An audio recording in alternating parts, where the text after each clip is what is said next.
On August 15th, 2005, a strange anomaly appeared on the naval tracking systems off the coast of Florida. Lieutenant Commander Richard Morgan was the first to notice the unusual readings while monitoring routine submarine movements in the area. The blip was approximately 10 miles east of Key West, deep in an underwater trench that had never been properly explored due to its unusual magnetic properties. Most equipment simply malfunctioned when approaching the area. What initially appeared to be a submarine malfunction quickly became something much more concerning. "Admiral Fletcher, we've got something weird here," Richard called out, his eyes never leaving the pulsing green dot on his screen. "It's big, too big to be one of ours, and it's not moving like any craft I've ever tracked." Admiral Theodore Fletcher ambled over, coffee mug in hand, his salt and pepper eyebrows furrowing as he leaned in to study the monitor. "Russian? Chinese, maybe?" "No, sir. It's not registering any known propulsion signature, and it's just sitting there, about 900 feet down. Wreckage from a cargo ship, perhaps." Richard shook his head. "No recent reports of missing vessels, and this thing is giving off energy readings. Faint, but definitely there." Admiral Fletcher took a long sip of his coffee, his weathered face revealing nothing. "Send a reconnaissance team. Keep it quiet." By August 17th, the Navy had dispatched a small, unmarked vessel with a team of 5 specialists. The mission was classified, even within most naval circles. Leading the team was Commander Abigail Winters, a veteran of unusual maritime situations and one of the few people Admiral Fletcher trusted implicitly. "Keep radio contact at all times," he had instructed her. "The minute anything seems off, you pull out. We don't need heroes, we need information." The small research vessel arrived at the coordinates at precisely 0700 hours. The sea was unusually calm, glassy even, which several crew members remarked was strange given the normally turbulent waters in that region. "It's like something's dampening the waves," observed Lieutenant Marcus Sandoval, the team's sonar specialist. His dark eyes narrowed as he studied his equipment. "And there's something else. My instruments are working perfectly. They shouldn't be." Abigail looked over his shoulder. "Explain." "This area is notorious for equipment failure, some kind of electromagnetic anomaly that nobody's been able to explain. That's why it's never been properly mapped, but everything's functioning at 100% efficiency." The team deployed their most advanced underwater drone, a prototype that could reach depths of 1,500 feet while transmitting high-definition video and sonar readings in real time. As the drone descended, the water gradually darkened until the powerful LED lights cut through the gloom like laser beams. 900 feet, announced Marcus. "We should be approaching the anomaly now." The video feed suddenly flickered, the image distorting momentarily before stabilizing, and then they saw it. "Holy Mother of God," whispered Abigail. The drone's lights illuminated what was unmistakably not a submarine or a shipwreck, but something entirely different. A massive triangular structure, its surface covered in what appeared to be a combination of marine growth and some kind of metallic material that still gleamed despite years, perhaps decades, underwater. The object was enormous, at least 300 feet across at its widest point. "That's not one of ours," Marcus stated unnecessarily. "And it's not Russian or Chinese either." "Are you thinking what I'm thinking?" Abigail asked quietly. Nobody answered. Nobody needed to. They were all thinking the same thing. They were looking at something that didn't originate on Earth. "Get Washington on the line," Abigail finally said, "and make sure this feed isn't being recorded anywhere it shouldn't be." Within 24 hours, the site was swarming with military vessels, all operating under the guise of a training exercise. The president had been briefed, and a specialized team was assembled that included not just military personnel, but also scientists from various disciplines. The triangular object, now codenamed Poseidon, was about to become the most studied artifact in human history. Among those summoned was Dr. William Harrison, a renowned marine archaeologist with a specialty in deep-sea anomalies. At 65, he had spent more time underwater than most fish and had written the definitive text on underwater archaeological techniques. His weathered face bore the marks of decades of sun exposure, and his hands were permanently stained with the chemicals he'd worked with throughout his career. "Never seen anything like it," he muttered as he reviewed the initial footage. The structure appears to have been designed with hydrodynamics in mind, which suggests it was meant to move through water, or perhaps another fluid medium. Also on the team was Dr. Sofia Rodriguez, an astrobiology expert from NASA, and Rear Admiral James Cooper, who would oversee the military aspects of the operation. Cooper was a no-nonsense career officer with 30 years of service. His presence signified the gravity with which the government was treating the discovery. "Our first priority is containment," Cooper explained during the initial briefing. "No information leaves this room. As far as the world knows, we're conducting routine oceanographic research." "And the second priority?" asked Sophia, her keen eyes challenging the Admiral. "Determining whether this thing poses any threat to national security." "It's been down there for God knows how long," William interjected. "If it were dangerous, wouldn't we know by now?" Cooper's expression remained impassive. "That's what we're here to find out, Dr. Harrison." The operation was given an innocuous name, Project Deep Blue, and a cover story involving deep-sea mineral exploration was disseminated to the press. Meanwhile, the real work began with a series of increasingly sophisticated remote explorations of the object. High-resolution scans revealed that the triangular structure was approximately 350 feet across and appeared to have multiple levels inside. Most intriguingly, there were perfectly circular openings along its hull, each exactly 15 inches in diameter and arranged in geometric patterns that defied random distribution. "They're access points of some kind," suggested Sophia during one analysis session. "Or perhaps sensory apparatus. Or weapons," muttered Cooper. William rolled his eyes. "Always with the weapons, James. Not everything unknown is automatically a threat."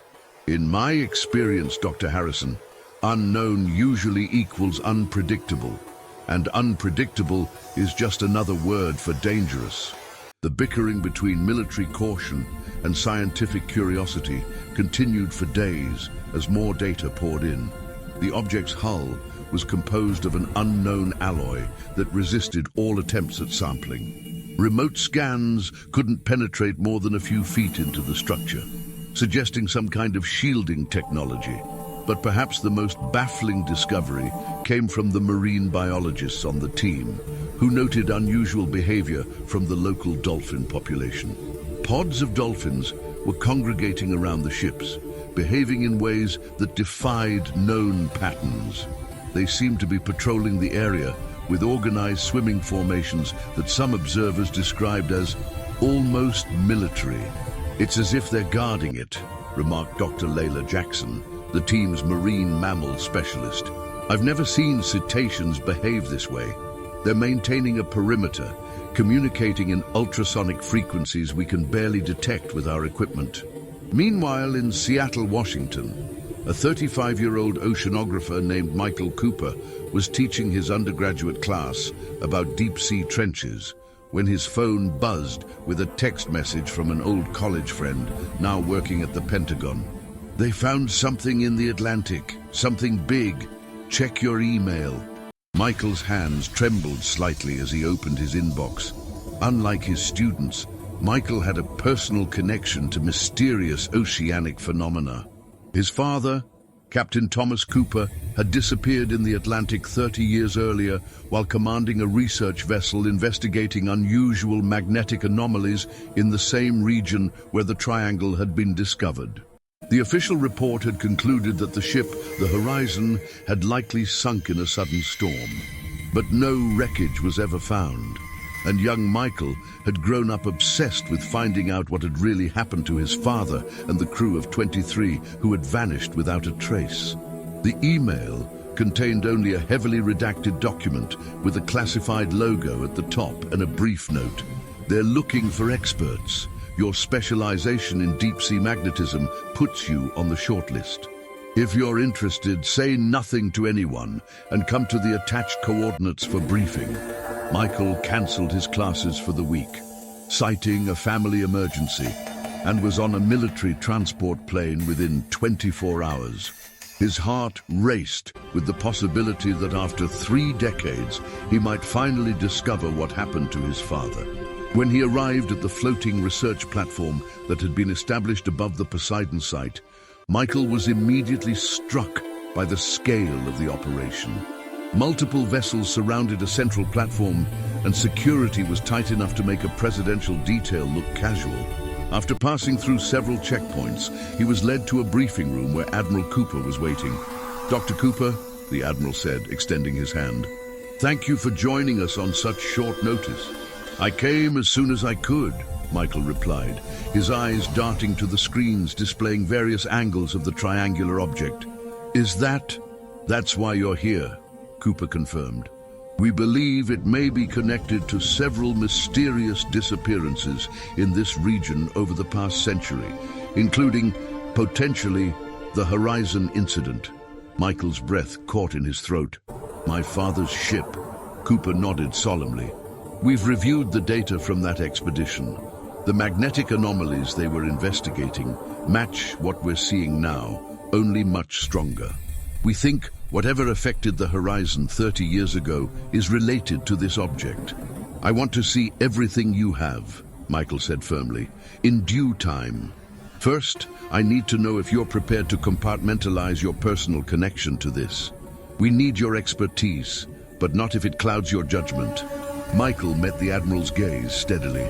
"Admiral Cooper, I've spent my entire adult life searching for answers. I'm not about to jeopardize the best chance I've ever had by acting impulsively." Cooper studied him for a moment before nodding. "Fair enough.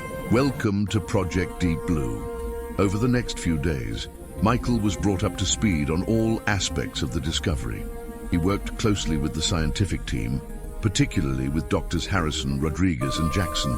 His expertise in oceanic magnetic phenomena proved invaluable as they mapped the unusual energy fields emanating from the triangular object.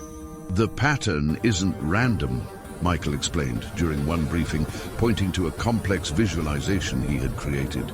"It pulses in regular intervals, exactly 108 minutes apart. And look here," he highlighted a particular data set. "During each pulse, the magnetic field weakens just enough that our instruments can partially penetrate the hull." "So we have a window," Sophia concluded. "A brief opportunity to see inside." "Exactly, but we need better equipment than what we currently have deployed." Admiral Cooper frowned. "What are you suggesting, Dr. Cooper?" "I'm suggesting we need to get closer, much closer. We need a manned submersible with specialized shielding against the magnetic pulses." "Out of the question," Cooper said immediately. "We don't know enough about the risks." "With all due respect, Admiral," Michael countered, "remote exploration has taken us as far as it can. If we want answers, someone needs to go down there." The debate raged for hours, with the scientific team largely backing Michael's proposal, while military personnel sided with Cooper's caution. Eventually, a compromise was reached. A specially modified deep-sea submersible would be prepared, but would only approach the object, not attempt to enter it. As preparations for the manned mission began, the Dolphin activity around the site intensified. Dr. Jackson spent hours each day observing and recording their behavior. "They're trying to communicate with us," she insisted during a team meeting. "The patterns in their vocalizations are too complex to be natural. It's almost like a mathematical sequence." "You're suggesting the Dolphins are intelligent enough for mathematical communication?" Admiral Cooper asked skeptically. "I'm suggesting that something has enhanced their natural abilities," Layla replied firmly, "and I believe it's connected to that object down there." Meanwhile, William had been analyzing historical reports of maritime incidents in the region and made a startling discovery. "There's a pattern," he announced, spreading out a map marked with dozens of red dots. "Every disappearance, every report of unusual phenomena, they all occur in a perfect geometric arrangement around the location of our triangle. And they date back centuries, from the early colonial period to my friend Thomas Cooper's expedition 30 years ago." Michael's head snapped up at the mention of his father. "You knew my father?" William's eyes softened. "Indeed I did, son. We were colleagues at the Oceanographic Institute before I moved to field research. He was a brilliant man, and cautious too.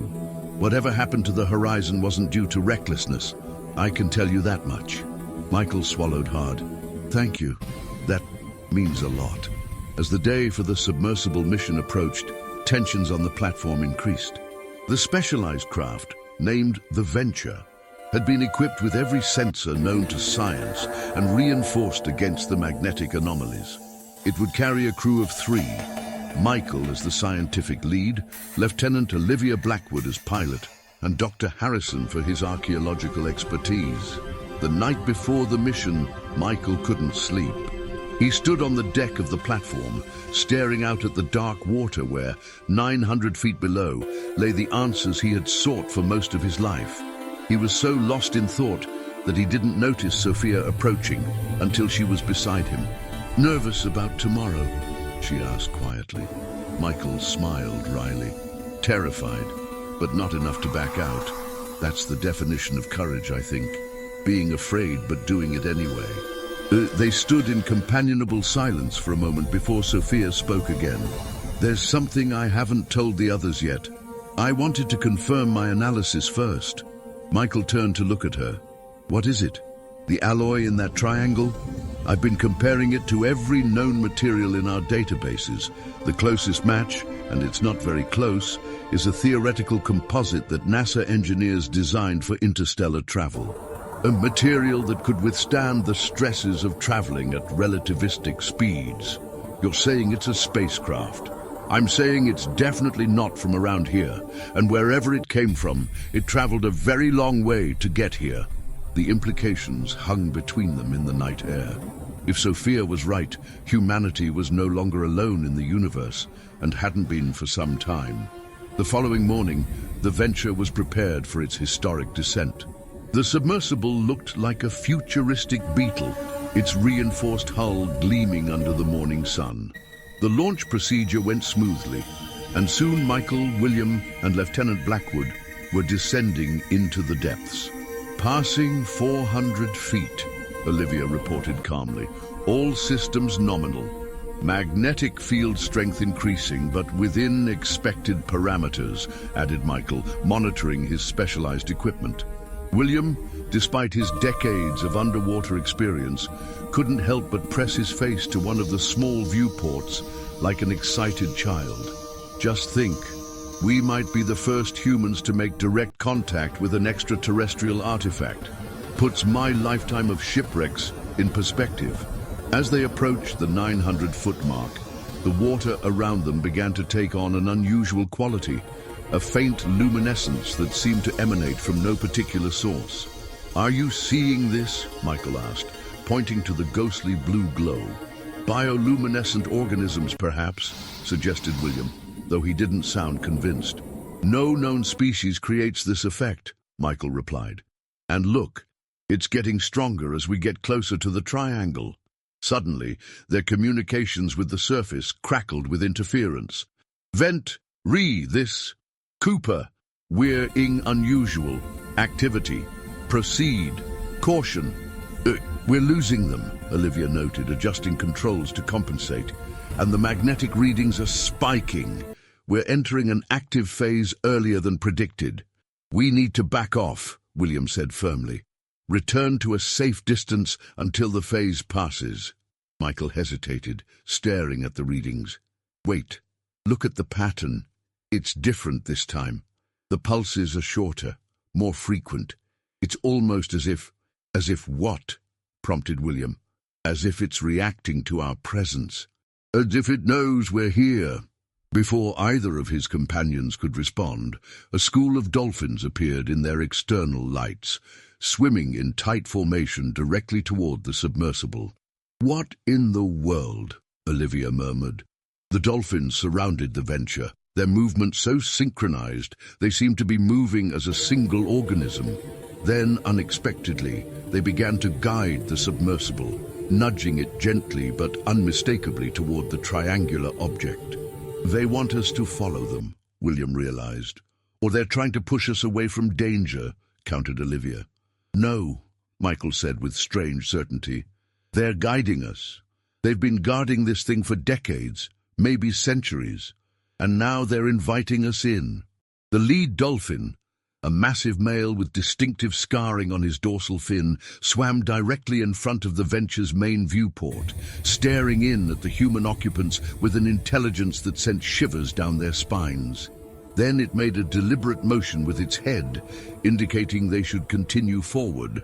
"This is unprecedented," William whispered, his scientific mind struggling to process what his eyes were seeing. "Cetacean behavior like this simply doesn't exist in the literature." "Do we follow?" Olivia asked, her hands hovering over the controls. Michael took a deep breath.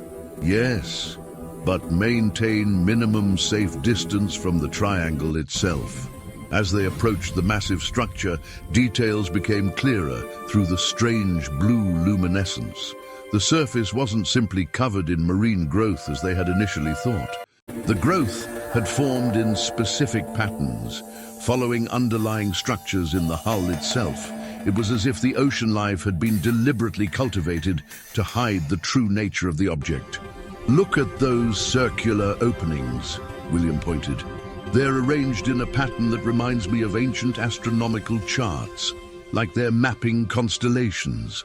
Michael was about to respond when a pulse of energy emanated from the triangle, washing over the submersible in a wave that momentarily disrupted all their systems. When the equipment came back online, something had changed. The circular openings were glowing with a soft amber light. "It's activating," Michael said, his voice barely above a whisper.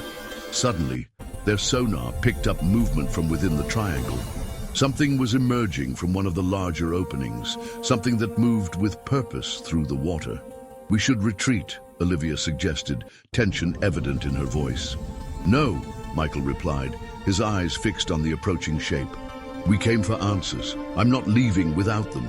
The object emerged fully into their lights, a smaller triangular craft, perhaps 30 feet across, with the same construction as the larger structure. It moved through the water with impossible grace, coming to a stop directly in front of the venture. "It's a scout craft," William breathed, "a smaller vessel from the mothership." The dolphins had moved aside to allow the smaller triangle to approach, but they remained in a protective formation around both vessels. The scout craft emitted a series of pulses that the submersible's sensors registered as complex electromagnetic patterns. "It's scanning us," Michael realized. "Or communicating?" In response to the pulses, the dolphins began emitting high-frequency clicks and whistles in patterns that seemed to mirror the triangle's emissions. "They're translating," William said in awe.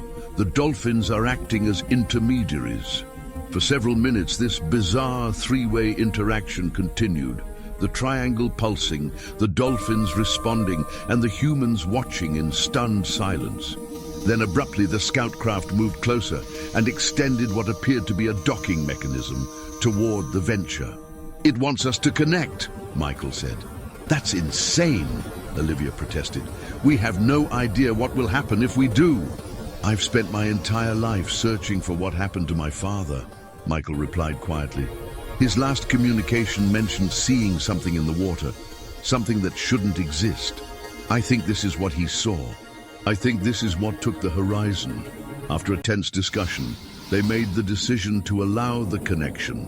The scout craft's docking mechanism attached to the venture's research bay, forming a sealed passage between the two vessels. "Atmosphere readings in the connecting tube show breathable air," Olivia reported, surprised. "Slightly higher oxygen content than Earth normal, but nothing dangerous." They've adapted their environment for us, William noted. They're expecting visitors, or they've had them before. Michael suited up in a lightweight diving suit as a precaution. I'm going across. The rest of you stay here. Not a chance, William retorted. I'm coming with you.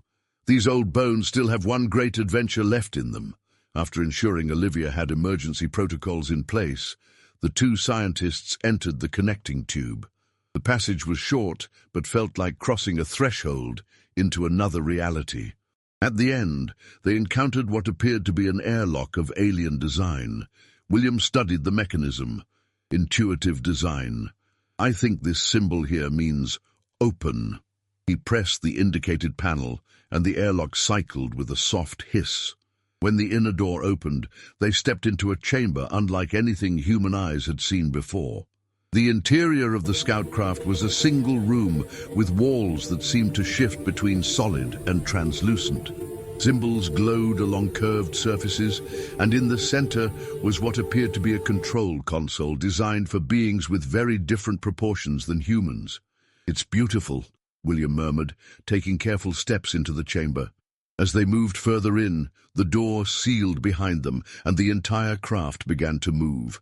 Displays activated around them, showing their position relative to the larger triangle and the ocean floor.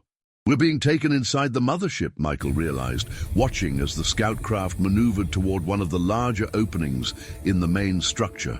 The journey was brief. When the scout craft docked and its door reopened, they found themselves in a vast chamber within the triangular mothership. The space was illuminated by the same ethereal blue glow they had observed in the surrounding water, and the architecture defied earthly conventions. Curves blending seamlessly with sharp angles, surfaces that appeared solid from one angle and transparent from another. "Look at that!"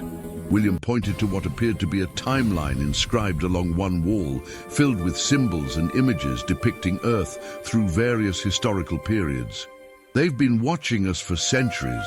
Michael's attention, however, was drawn to another chamber visible through a translucent wall. Inside were preserved artifacts, human artifacts, including what appeared to be pieces of ships and aircraft that had disappeared in this region over the decades. And there, prominently displayed in a special alcove, was the nameplate from the research vessel Horizon. "Dad's ship," Michael whispered, moving toward it as if in a trance.